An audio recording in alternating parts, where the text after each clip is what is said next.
In today's video, I'm going to teach you how to add a photo to your video using Clipchamp. This step-by-step guide is perfect for those who want to enhance their video content by incorporating images, and will walk through the entire process in just 5 minutes. Whether you're a beginner or someone who's looking to streamline your video editing workflow, this tutorial has you covered. To start, make sure you're on a device with internet access and open your preferred web browser.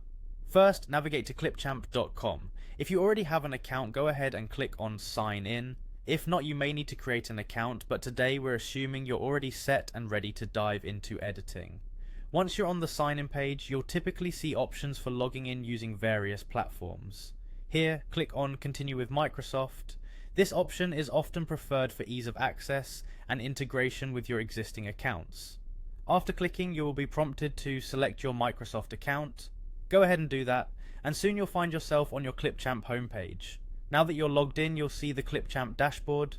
Look for an option labeled Create a New Video and click on it. This will open up the video editor where we can start working on our project. In the editor, the next step is to import the media files you'll be using, so locate the Import Media button and click on it.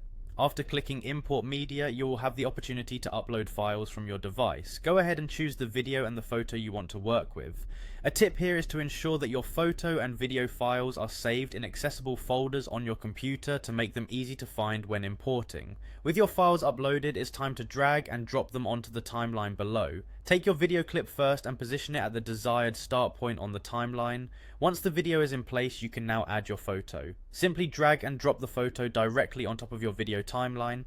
This layering will allow the photo to appear over the video footage.